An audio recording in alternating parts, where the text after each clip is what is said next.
Hello and welcome to Live Well with Barry. If you've been following this series, you know it's about inspirational people in and out of the community. As I say, we don't have to look too far for our heroes. Our heroes are right here among us.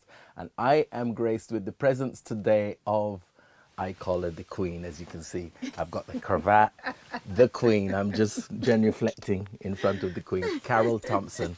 Lovely to see you. Lovely to have this intimate moment with you because I know she's a busy girl. We've had to really pin her down. So we're lucky to have you. How are you? I'm fine, thank you. I'm well. And we're in situ in your little space, My as you little can cave, see. yes. Her little back cave at the back of the house, which is fantastic. She can just escape and come and create as she does. Well, I mean, you're known as the Queen of Wow. Lovers Rock. One, But I mean, one of the queens. But One of the no, queens. the One Queen. of the- The Queen of Lovers Rock. You came out and just blew everything away.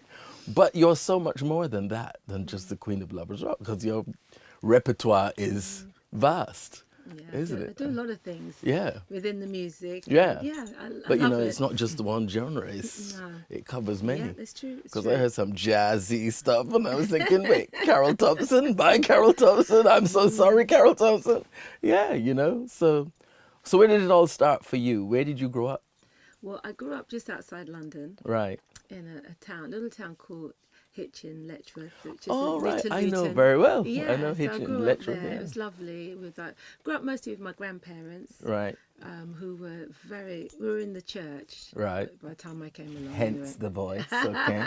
So yeah, I grew up with my grandparents mostly, and yeah, it was a good childhood and lots of music and lots Garden City, of, isn't it? Garden Isn't- City, a lot yeah. of discipline. Yeah, and Yeah. quiet, quite It was quiet. quiet, Yeah. but there was a strong Caribbean community down Yeah. there. And plus being part of the a Pentecostal church, I had a wide Caribbean community as well outside of where I lived. So Right. it was good. I enjoyed my childhood. It was lovely. So big family, brothers and sisters? Not a big family. Right. I have one sister. All right. But then I have lots of cousins. And Yeah, okay. So it was big enough. But your household was one sister, one Yeah, sibling, I one should say. sibling, yeah. So, Right. So yeah, it was lovely. Yeah, it was good. And how was school life for you? It was okay. I enjoyed school. I was a good student, and None of us doubt that for a minute, do we? I mean, look at, even now she looks quite studious with her glasses. I enjoyed studying. I enjoyed school. Yeah, and I did very well at school, and it was something I enjoyed. Not Right. everybody has a great experience with school. Different for different reasons. But for me personally, it was good. I enjoyed school. And that's actually nice to hear because a lot of people, they're like, you talk about school I know, they switch and off. I they know. switch off, they Eyes recoil, glaze and over. yeah, Yeah, that's no, it. And I there's know. a thing of terror. And I'm thinking, well, am I the only one that actually enjoyed you school? enjoy Because school I too? had a great Ah, schooling, yeah. I really enjoyed the I time at enjoyed school. it. I enjoyed the academic part, and also I was very sporty Yeah. and musical. And I was fortunate I had a school that did lots of musical productions and had a thriving sort of sport department. And I loved netball, and I really got into netball in a big way. And it was good. I enjoyed it. Yeah. And the thing is, it's what makes the difference with your school experience is where it is, True. how the teachers are, how That's they true. inspire you, and how Yeah. much they put into you and encourage you to be It's true. your best rather than putting you down, Yeah. which is what a lot of people's story people is. had that Yeah. really negative experience. Very bright people, bad experience, bad teachers. Yeah. Teachers who just didn't care, didn't want to be there, just there for the holidays, and weren't interested in the children. Shouldn't yeah. have been teachers. Yeah. But it was convenient for them to teach, and they were really it was a very negative experience for a lot of people because of those types of individuals who shouldn't have been in the Should classroom. never have been there. That's it. So did music start for you at school? Music started for me at church. At church, right. Okay. Yeah. So And that then you was followed my- it on through school because you did mention Yeah. being sporty as well as other musical things going on in Yeah, your schooling. Church and music synonymous. Right. I really enjoyed the songs and the praise and the singing and the tambourine clapping and the noise. Loved it, So I grew up in that environment of expressing yourself through your music. Through your music. And, yeah, so that was very natural and very inspiring for me. And my grandmother used to sing, and she was a choir mistress, so we were always singing in the house, always learning new songs, harmonies and stuff like that with her. So that was wonderful. She was not only a minister, but she was also a choir mistress. Right. So the music came home with you as Came well. home, was in the car. We were always singing, sorting, as I said, sorting out harmonies and learning new songs from the hymnals and stuff like that. So it was good. Because a lot of our stories are that the music was in the home as well. Yeah. Either the parents were music lovers and record collectors, or That's true. played instruments, and then it kind of filters down to you. That. Yeah. So my mother loved music. She used to love to dance and stuff like that. And my grandfather, before he kind of got really into the church, he used to run a little blues. Right? So my grandmother was praying, and my grandfather was in the shebeen. So variety is important. So he loved music. Right. So he had a great jazz collection and a great ska and blue beat collection. So, ever so often I'd get an opportunity to play something on his gram, his little blues slot. And so, there was always music, and we always to have always had a lot of lodgers as well. They used to come over from Jamaica, and they used to study. And so they'd be living in the house, and they were much younger, so they'd bring in a lot of the pre-releases that were coming from Jamaica, and I'd hear those as well. So there was a wide range of music, apart from what we had as our own backdrop in terms of the pop music that was going on the radio and stuff like that. So I had the pop music, and I always had the jazz and the reggae and the blue beat, and then I had the gospel. So it was a really good mix of music. Well, that's sort of the thing is, the soundtrack, I call it the soundtrack to our lives, was quite eclectic because, you had what you were getting at home, the pre-releases, as you say, on the blue beat and the ska playing on the blue and spot. The reggae and everything. But then you had Radio 1, and no one can tell me they weren't listening to Tony Blackburn and David Hammond, because that's all you had. We didn't have a selection. No. Yeah. And then later on came hanging out the window with a hanger trying to get Invicta Radio. You know what I mean? But before that, it was Radio 1, it was Radio Caroline, Radio Luxembourg, which were kind of mainstream. And, so our real musical backdrop, our musical soundtrack is eclectic. And it reflects in our appreciation from jazz, from... To pop, to soul, to soul, to everything. To Motown. That's it. Yeah. So what was your first job? Oh, my first job when I was still at school was in a supermarket, checkout, doing that. That's what I used to do in the holidays. Okay. That was my first holiday job. Mac Market, I think it was, or something like that. And then when I studied, after studying, I did a bit of accountancy. So my first job was proper job was in Knightsbridge, in Hans Crescent, at the back of Harrods, for a fine wine distributors, and they used to do the Beaujolais run to France and come back, and I used to get involved in all of that and go to Claridge's and do fine wine tastings and all that. So that was when I say she's the queen, I mean it was she is really the queen. interesting. It was an interesting job, but at the same time I was trying to do the Lovers Rock reggae thing, and I just couldn't do the two things because reggae studio run-ins would take you to like 6 o'clock in the morning, and you're literally going straight from there with your change of clothes. It wasn't working. So, but that was my first sort of proper job. What was your first, shall we say, encounter with knowing that music was going to be what it had to be for you? I think my moment of epiphany then, saying, well, the eureka moment. Yeah, it was like, this is, I feel so comfortable here. This is what I could, if I could, this is what I would do. I think one day it was a school production, and I think Pirates of Penzance, or one of those really dry classic UK. That's better, classic. That's a dry European musicals, and I remember getting up there and singing and seeing the audience and thinking, I really love this. Yeah. I really enjoy it. It was fun, just the makeup and the dressing up and the whole drama of it, and having to perform on the moment, getting it right in the moment. And I thought I just felt really free and alive, and I thought this is what I'd really love to do. Right. That's Probably, interesting. probably was about 15 at the time. So, Really? Yeah. So that's where it started at school. What was your first encounter with the Lovers Rock and going into the studio and doing it on a professional level? Well, How did yeah. that happen? Gosh, that was when I was working in Knightsbridge. Right.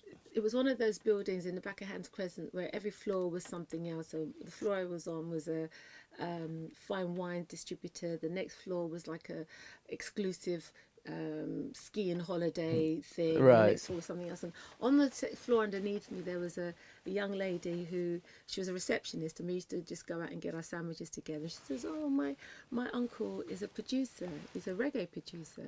And I said, "Oh, really?" Said, Ding, ding, yeah. ding, Said, ding. "And he's looking, he really wants to get involved in UK voices, and he's coming from Jamaica here because he really loves the Lovers Rock thing. He doesn't want to do the roots thing. He really wants to do, female voices with production and arrangements, and he feels being in the UK is the place to do right. it." So I sang on to like a little cassette. You remember back in the day they had these tape record. They had the answer machines. Too young. Too Have young. no idea what she's Let talking me about. because I know you're still at the nursery. All right, so I sang into like her tape recorder in the answer machine, and she took it and gave it to her uncle. So I listened to her voice Right. on this cassette, and he really loved it. And then we got together. Right. Yeah, and then we started off with a cover tune, a song, and then we did an original, which was "I'm So Sorry." That's where it was all how started. I got into the studio, and that's how I started. I mean, I'm so sorry. Just broke the mold of everything, didn't it? Amazing. I just couldn't believe how everybody just related to Because it. it sounded different. It had an original sound. Because you were hearing the Lovers Rock voices before, but that was on a different level. It really took it to another level. Yeah, I mean, I was just doing my thing. Yeah. Yeah, and I just was just shocked at how everyone embraced it and really kind of really reacted in such a positive way. Yeah. Yeah, I mean, it was in every party. Yeah, I'm so sorry. It was it's just, amazing. Yeah. and then it just went from strength to strength. My all-time favorite is "Yesterday." Oh yeah. Ultimate tune. With you sitting on the front of the car, Goodness, what a ghetto fabulous. Yeah. But you did do it fabulously. With your little fur. Yeah, no, it was lovely. Is that where it was? Yeah. And that album's got several tunes on it that were singles. Yeah, that album it still sells today. Yeah. That album has sold over 250,000. It still sells. It's amazing. And people still want to hear it, still want to sing to it, still reminisce to it. It's just such a blessing. So, well, I'll just let you know now. This Sunday, I'm Yes. going to do a tribute to Carroll Thompson on my radio show, Thank you. which is on the Beat London Yes, thank on you. Sunday. So it will be It'll about spinning. an hour dedicated to Oh, the thank Queen you. of Lovers Rock, you so because much. Thank I you. mean, there's so much that you've done over the time that again, I think it needs to be acknowledged for sure. Thank you so much. Thank you. So, what are your projects now? Well, now I'm making a new Lovers Rock album, Okay. and it's an album that I feel that it's a very free album. Right. So it's reggae Lovers Rock, but it's gonna have lots of soul and bits of jazz Different influences. infused into it. All the things that I love. Right. I've just decided to, if people don't feel it's traditional, it's not traditional. It's just an album of music that I enjoy.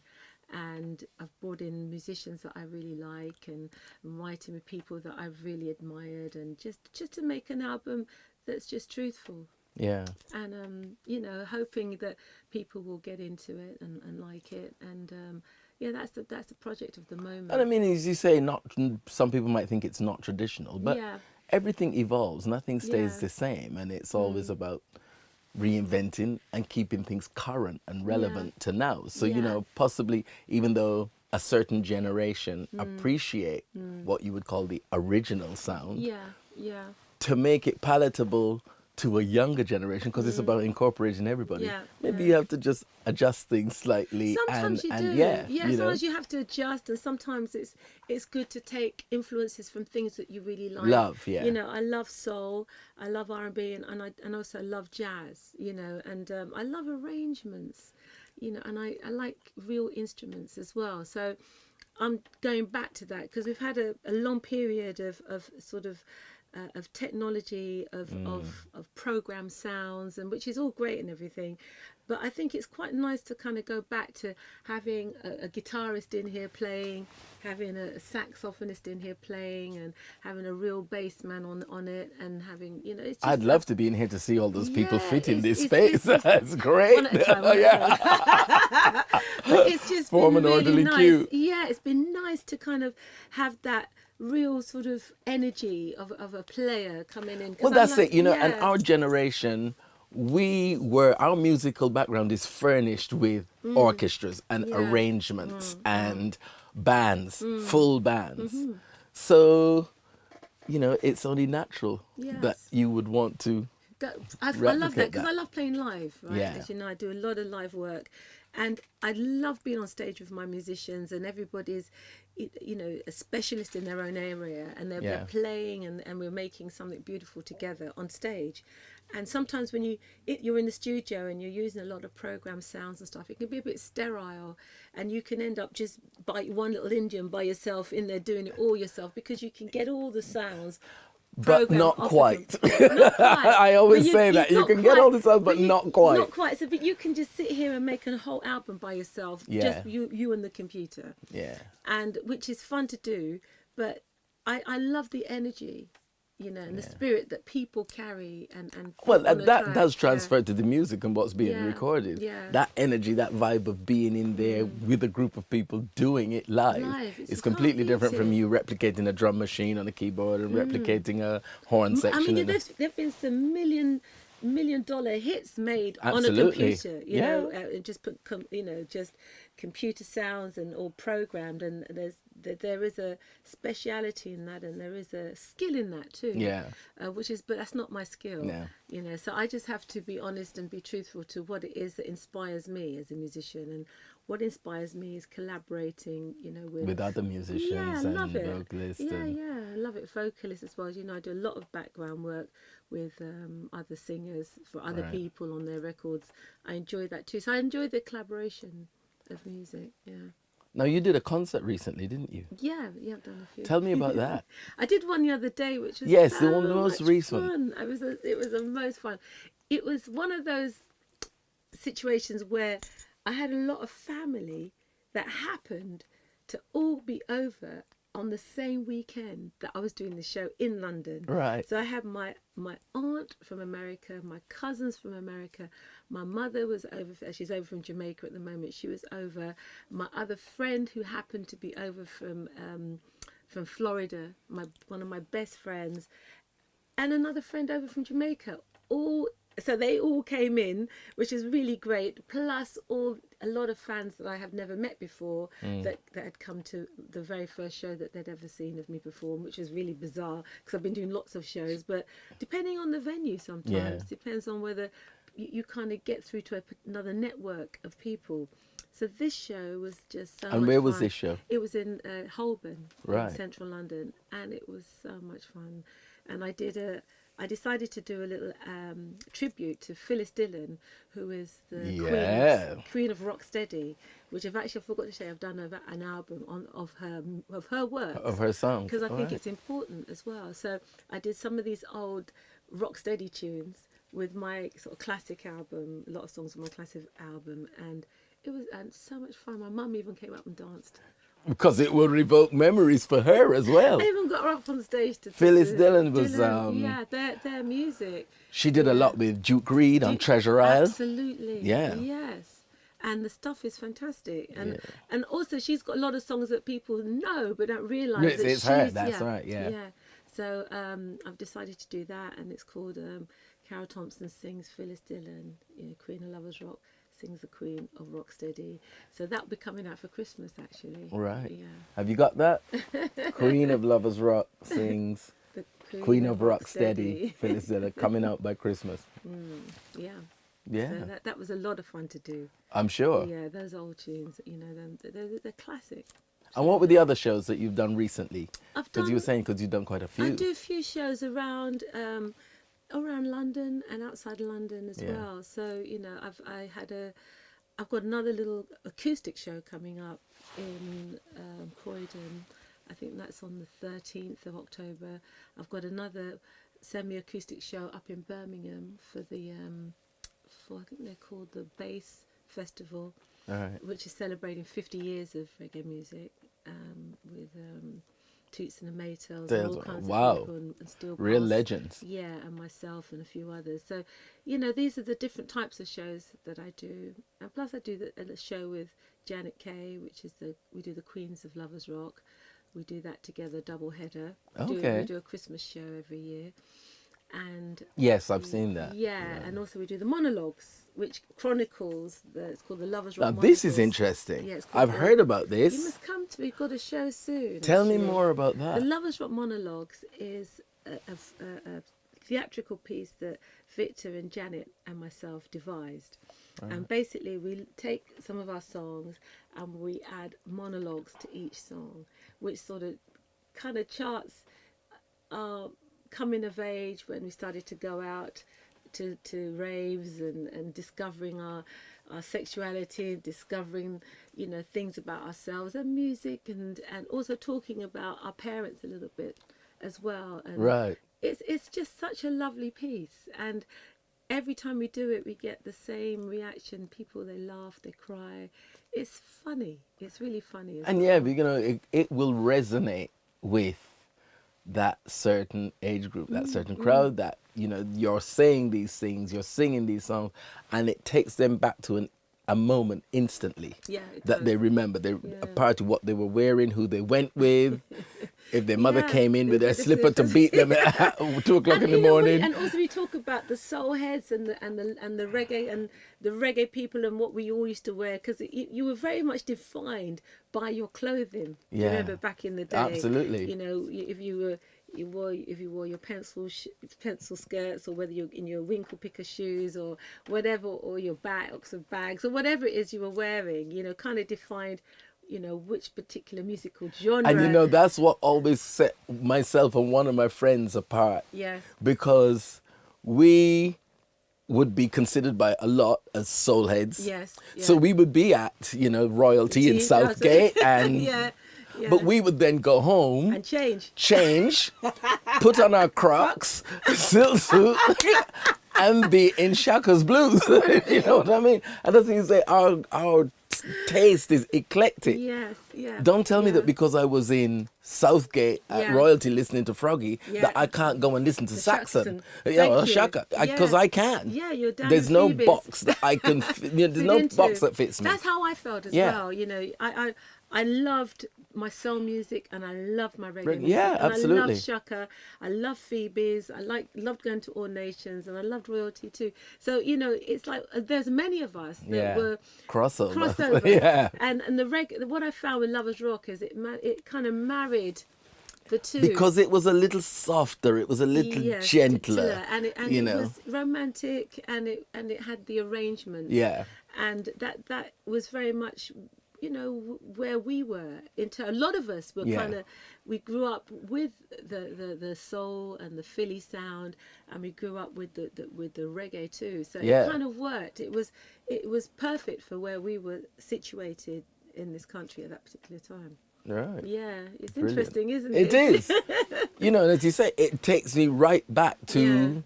a moment and who I was with, what I was wearing, what was playing, and Yeah. so it will be a success with a certain group of people Yeah, that get yeah, it. They get it. Yeah, it's true. You Yeah, know. and they did get it. Yeah. They really did. It really sold a lot. So when are the next shows of that? The Well, monologues. the monologues, Yeah. we're doing the monologues at the Bernie Grant Art Centre, Is that Tottenham? Tottenham. Yeah. Yeah, on the 10th, I think it is, the 10th or the 11th of this month, for Black Right. History Month. So we'll be down there. Come along. It's going to be a lot of fun. Yeah. Right. Come along. I will. I'm going to have to Yeah, make the effort yeah, now. please I'm come. going to You're have going to to have make a the lot of efforts fun. now. Yeah. So, what are your future endeavors? Well, my future endeavours is to keep making the music. Yeah. I've started a music production company with my son and my godson, Right. and I'm just overseeing as a project, and With sometimes, your experience, yeah, of and sometimes course. helping just tweaking some of the songwriting for them. But this is for their generation to make their music. It's a company called New Blood Right. Productions. Perfect name. Yeah, and it's a lot of it's interesting. It's nice to see the youth coming up and trying to do their thing, you know, and express themselves musically for their generation, because every generation has to have its own voice. Yeah. And so I'm just helping structurally to make sure that the company is running properly, and putting my hard-earned cash, a bit of it into it, not too much, but just a little bit by bit, and watching it grow. And they're now at video stage, and so that's quite exciting. Yeah. Yeah. What are your tunes that you would say you have a particular soft spot for? I mean, I know as a writer you'll love them all Yeah, they're all because my you put babies. exactly, they're all your babies. But is there one that you can pinpoint that you say has a special place for you? I suppose it'd have to be I'm So Sorry. Really? Because it was my Okay. first. Yeah. It was my very first. Like your first child, isn't it? Yeah, It's a it's kind special. of, yeah, it's my first song. It's not for me the best song that I feel that I've written. You know, Right. there's other songs that I'm more attached to in terms of writing. All right. You Okay. know, other people might not feel the same that I feel about it, but I love it because of the way it's constructed. Hopelessly and in Love is beautifully Hopelessly written. in Love is one of my favorite in terms of a song and the feeling. But I'm So Sorry, because it was the first, and it was the first song that I ever really heard on the radio of myself. Right. Yeah, Yeah. I remember hearing it from distance, thinking, Hold on a minute. is that me? I think it was on Tony Williams or Greg Edwards or one of those. I can't remember who it was, but I remember not expecting it to come out, not knowing that it would come out. And even though you know you're singing the words, you go, is that really me? Because nobody had told me that it's going to be released. No one had told me that it's going to be played, and so That's how things work sometimes in I'm those just there days. listening to Reggae Time. I guess it was Reggae Time. And, On a Sunday and afternoon, Tony and Williams. Yeah. admiring all the other songs that are coming out, and all of a sudden I heard, oh, this new song. I didn't even hear the intro because I think I might have been in the kitchen, but I remember thinking, that sounds familiar. Oh, that's my... And then I ran in the kitchen and realised it was my song, and it was just such a wonderful moment. So Yeah. in terms of I'm So Sorry, I guess that would be the song that kind of defined my Lovers Rock because career. as you say, it's the first, and it was the first time you were getting all of those feelings Yeah, it was about wonderful. hearing your tune on the radio, the Yeah. reception. Not that you get cynical and jaded as time goes on, but Yeah. you know, the first Yeah. time you feel that hit, Yeah. that high, It was wonderful. it's hard to replicate. You can't replicate that, and that's fine. Yeah. It's a moment in time, something that, you know, helped boost my confidence as a singer songwriter. Think, oh well, you know, they're playing it, and then finding out that a lot of people were getting it, and then it just took off, and it was so that song, I think, has a special significance to me as an artist. Yeah. Wow. As I said, Yesterday and Hopelessly in Love Yeah. for me are just...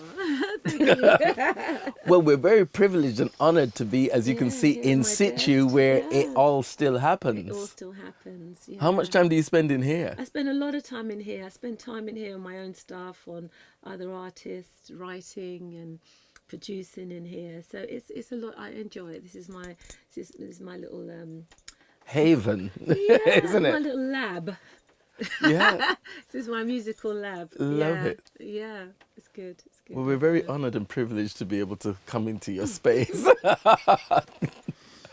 So Carroll Thompson, being such a busy girl, see, I still call her girl because she thank looks about 12. Ah, please. What do you do to look after yourself and keep your equilibrium? Good question, Barry.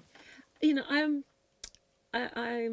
a strong believer in prayer Right. and meditation. So I do meditate in the mornings, and I do pray, and I eat well. Very important. I really stay away from the crap.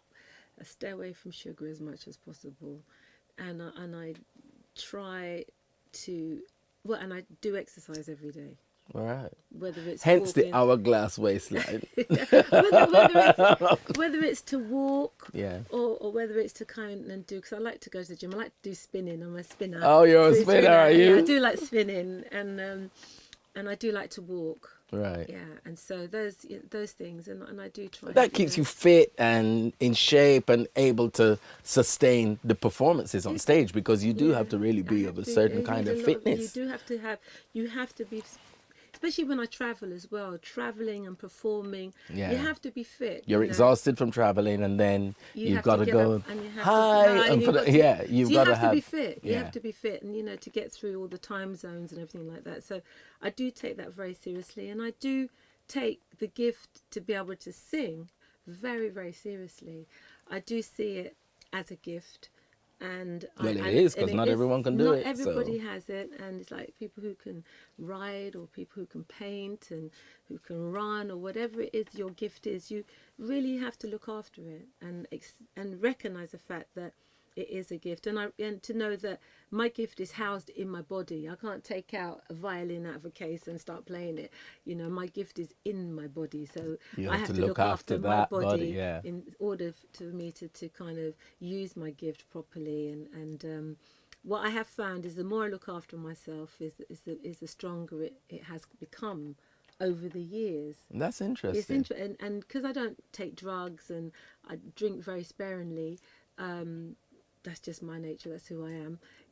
I've been able to preserve it and look after it, and being in the business that I'm in and working with a lot of great musicians over the years, having that privilege to do that, and seeing how what drugs does to the body and the gift, and how you meet some people who have a tremendous gift, but because they develop a habit, they just end up not even being able to do the thing, to use the gift and to do the thing that they love the most. And even as you say, it's not even having the humility to appreciate the gift that they've got. They almost take it for granted. Yeah. It's easy to take it for granted, though. The thing is, if you're born with something that you just open your mouth and you can sing, and it's like with anything, it's like the gift of having a great body, right? Some people just have this beautiful body, and and they're just born with this body, and so they're just living their life, and they just don't realize that if you don't look after that body, you're going to lose it. It's if you abuse it. If you abuse it, and this is, it's like sometimes I look at dancers. And, if they keep going, they get into the 60s and 70s and they still look magnificent. Incredible. Only because they've developed the right habits to look after. And them doing what they do is keeping that in shape. Yeah. Yeah, and everything else Yeah. goes with it, the food and everything else. So, and the discipline. So that's the physical view, you know, the spinning, the gym, the walking. Mm-hmm. But as you say, for the mental equilibrium and the balance, because when you've got a lot of things that are coming at you like this, and you've got to, you know, give equal time to it, the thing that keeps your equilibrium is the meditation. It's the meditation and prayer. Yeah. You know, I think that those things are very important on a daily basis. You know, in the mornings, I give thanks that give thanks that I have another day to do something spectacular, something exceptional, to kind of undo some things that might have not been quite right the day before. I've given another chance. You know, each day you're given a chance to kind of set the balance right again. So, well, that's the positive outlook right there, because when, you know, when they're saying tomorrow is another day, you have to look into it and see what it means. Well, okay, everything didn't work out necessarily today, but we have an opportunity tomorrow to alter that, to change it. You do. And if you look at it that way, like, okay, I have another opportunity to find a solution for something, you know, or I have another opportunity to create something beautiful, or to put a seed of hope into somebody, whether it's your family or your friend. You have another day to kind of grow a great seed, you know, and that's how I look at it. And, you know, and I have a new day to kind of shut the door on a few people. Right? I hope she doesn't mean us. But that's absolutely true. Sometimes there's some people you just have to say, you know what, love you, but you're not for me. Yeah. You know, Or I can love you from afar. I have to love you from afar. Just love you from afar, and it's great. Yeah. You have to protect myself Because from you. yeah, because what you bring in is you're not. not bringing can't work for me, and it's Yeah. not working for me, and I'm not ready for you, or you're not ready for me. But whatever it is, the vibration It's is not right. connecting. It's Yeah. not right. But you know that takes a certain amount of maturity Yeah. and self-awareness. Yeah. Yeah. Yeah. Those things you can only get with time and age, Time, and yeah, it's you know, true. because a lot of people are afraid to actually say, well, you know what, stop. Yeah. I can't have you too close because what you bring, how you make me feel is not positive. It's not, Yes. you know, in unison with growth Yeah. True. and encouraging that growth. So, you Yes. know, that in itself is self-preservation, shall we say. Self-preservation and having the courage and understanding of who you are, Yeah. and what works for you and what doesn't work for you, and having the courage to say no to a few people, and to certain things in your life, and say, well, no, that can't work because Yeah. you know it's not positive, it's slowing me down, and it's not actually, I'm not expanding with this situation. So It's every not day conducive to it's progress, it's not. either of our progress. Because if I No. don't feel like I'm No. progressing, that energy comes on to you as well. That's So, you it, know, you know. it's And negativity some all people round. you just have to leave them until they find their own way, until Time they in evolve. their journey, yeah. Yeah, because everyone's on a at different paths, at different times in their journey, and at different stages, and you know, you kind of have to recognize that, you know. So that's what I do. That whole the spiritual aspect of my life is very important as well, and you know, peace and calm. You know, you've walked through my house. I'm a very tranquil person. Yeah. Yeah. So you know, I like I was like, does tranquil. somebody really live here? It's so quiet. I like tranquility, Yeah. and you know, and I like a certain amount. I like order, but I like creativity, but I do like it within a particular order. Yeah. Yeah. So I run my home like that, and my family, and try and instill that into my children, and you know, hopefully, you know, as time goes by, they will see that as something really positive they can use in their lives whenever they need it. Yeah. So for me, the spiritual aspect is really important. The meditation and the prayer, Yeah. and the exercise and the food. And well, yeah, absolutely. Yeah. And there's nothing wrong with organized chaos. Because No. when you're a creative, there's Yeah. a certain amount of I have to chaos there that's is, all over the but you you know, a little bit of sometimes it's a madness bit to the, yeah, a little it's bit a of bit madness. difficult to work in a mess. Yeah. I You do, know? you know, I am quite quirky, right, Yeah. as well. I'm quite a quirky person, and I'm not. Hence the lovely flowers. Can we get those on camera? The lovely flowers. I'm I quite- love those little. I'm quite quirky, and I know that I don't actually sometimes fit into people's boxes, and I'm fortunate to have friends around that just allow me to be quite you. fluid, you know, Yeah. and they know they don't hear from me. It's fine, you know. It's not that I'm ignoring them or whatever, but I'm just just in a, life is yeah, I'm in living a life, mode, yeah. and then I go into a mode, and they, you know, I have really good friends and family like that allow Carol to be To be Carol. Yeah, That's to what's do important. My creative thing, you know. So You know, and those all your guys- relationships in life are about people allowing them to be who they are. think When you so, bump it's into important. problems is when you want people to do or fit Yeah. into or control. You know, that's when you bump into Yeah, problems. yeah, But once you yeah. allow people to be, Yeah, I'm a free spirit, Yeah. Barry. I'm very free spirited, and sometimes you see me, sometimes you don't. yeah. You know, sometimes you might see me in places where you're thinking, really? Yeah, really. You know, so That's it's like, right, you know, yeah. I'm just very free, Fluid, and I'm very yeah. fluid, very open, and accepting of people. And, you know, I think that everyone has a right to be who they instinctively and intrinsically are, you know, and if it doesn't fit with X and Y, so what? Yeah. Just be yourself, Yeah, you know, be true that's to right. yourself, and be 100% authentically who You. you are, and the right people will will come to gravitate you. That's right. Yeah. Yep, I It's when agree. you're trying to be this for that person, that for this person, who are And you? you're absolutely who- nobody for yourself. Yeah, and yeah, you're yeah. very unhappy and self-destruct, you know. So I'm very conscious that people should be allowed to be themselves. So I have a very eclectic group of friends, and I love it that way. Who are just Which not themselves. only gives you a full life, but a broad life, Yeah, a broader outlook, Mm. you know, an attitude. Yeah. You're less small-minded. The Yeah. more eclectic your group of people are, Yeah. Yeah. the better your life and your is. world is. It is. It's very. It makes Absolutely. it very interesting. Yeah. Well, it's been lovely to talk to you. Yes. Thank you so much. Oh, very. Thank you. Queen of Lovers Rock. So we're looking out for the monologues. Monologues on the 11th of October. My acoustic set up in Croydon on the 13th of October. Right. A Christmas gig with Janet Kay and myself. It's called the Queens of Lovers Rock.